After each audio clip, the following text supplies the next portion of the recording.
ఇక తెలంగాణ ముఖ్యమంత్రి రేవంత్ రెడ్డి ఢిల్లీ పర్యటన కొనసాగుతోంది. ఇవాళ సాయంత్రం 6:30 రైల్వే మంత్రి అశ్విని వైష్ణవ్తో ఆయన భేటీ అవుతారు.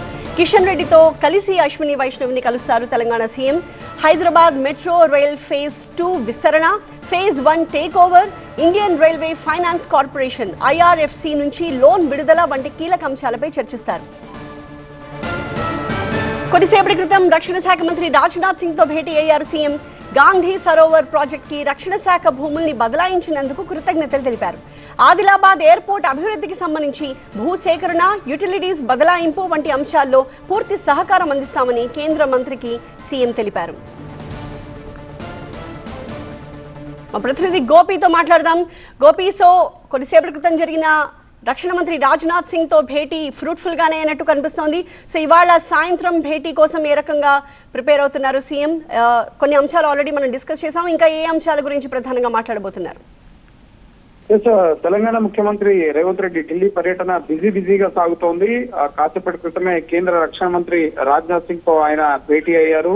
ప్రధానంగా గాంధీ సరోవర్ ప్రాజెక్ట్ కి రక్షణ భూముల్ని బదలాయించినందుకు కేంద్ర మంత్రికి కృతజ్ఞతలు తెలపడంతో పాటుగా ఆదిలాబాద్ ఎయిర్పోర్ట్ ప్రధానంగా సివిల్ ఏవియేషన్ మినిస్ట్రీ అలాగే డిఫెన్స్ మినిస్ట్రీ నేతృత్వంలో ఈ ఎయిర్పోర్ట్ నిర్మితం కాబోతోంది. దీనికి సంబంధించి రాష్ట్ర ప్రభుత్వం భూసేకరణ అలాగే యూటిలిటీస్ బదలాయింపుకు సంబంధించిన అంశాల్లో పూర్తి స్థాయి సహకారం అందిస్తామని చెప్పి రేవంత్ రెడ్డి రక్షణ మంత్రికి తెలియజేశారు.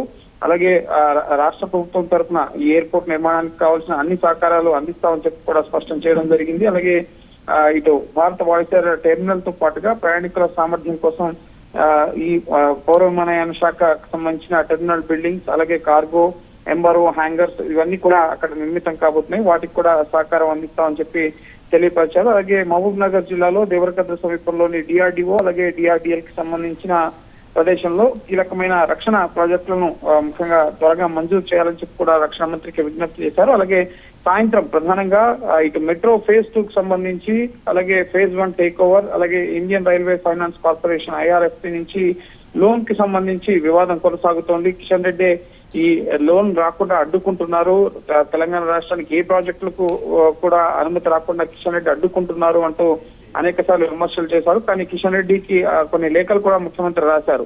అశ్విని వైష్ణవ్తో అపాయింట్మెంట్ ఇప్పించాలి, కూర్చుని చర్చించుకుని ఈ ప్రాజెక్టు క్లియరెన్స్ ఇప్పించాలి అని. సో దానికి సంబంధించి కిషన్ రెడ్డి అశ్విని వైష్ణవ్ తో మాట్లాడడం జరిగింది. ముఖ్యమంత్రి రాసిన లేఖలకు స్పందిస్తూ సాయంత్రం 6:30 గంటలకి ఇటు కిషన్ రెడ్డి అలాగే రేవంత్ రెడ్డి ఇద్దరు కూడా అశ్విని వైష్ణవ్ తో ఈ ఐఆర్ఎఫ్సి నిధులకు సంబంధించి మెట్రో రైల్ ఫేజ్ 2 విస్తరణ అలాగే ఫేజ్ 1 టేక్ ఓవర్ తో పాటుగా ఈ ఐఆర్ఎఫ్సి రుణాలకు సంబంధించి ఎటువంటి సమస్యలు ఉన్నాయి, ఎందుకు ఆలస్యం అవుతుంది, వీటన్నిటికి సంబంధించిన అంశాలపైన సమగ్రంగా కేంద్ర రైల్వే మంత్రి అశ్విని వైష్ణవ్ తో చర్చించబోతున్నారు. అలాగే ఢిల్లీ పర్యటనలో ఇంకా మరికొంతమంది కేంద్ర మంత్రులు కూడా ఇటు రేవంత్ రెడ్డి కలవబోతున్నారు. పట్టణాభివృద్ధి శాఖ మంత్రి మనోహర్ లాల్ ఖట్టర్ కానీ అలాగే ఆర్థిక మంత్రి నిర్మలా సీతారామన్ కానీ డిఓపిటి మినిస్ట్రీ జితేంద్ర సింగ్ ఈ విధంగా కీలక మంత్రులను కలిసి తెలంగాణ అభివృద్ధి ప్రాజెక్టులకు సంబంధించిన పెండింగ్ అంశాలపైన వారికి విజ్ఞాపనలు అందజేయబోతున్నారు. సో ఖచ్చితంగా ఈ ఐఆర్ఎఫ్సికి సంబంధించి మెట్రో ఫేజ్ 2 కి సంబంధించి ఒక కీలకమైన కసరత్తు ఢిల్లీలో జరుగుతోంది. సో కీలక ప్రాజెక్టులకు సంబంధించిన అంశాలపైన చర్చలు జరుగుతున్నాయి. Right, thank you Gopi.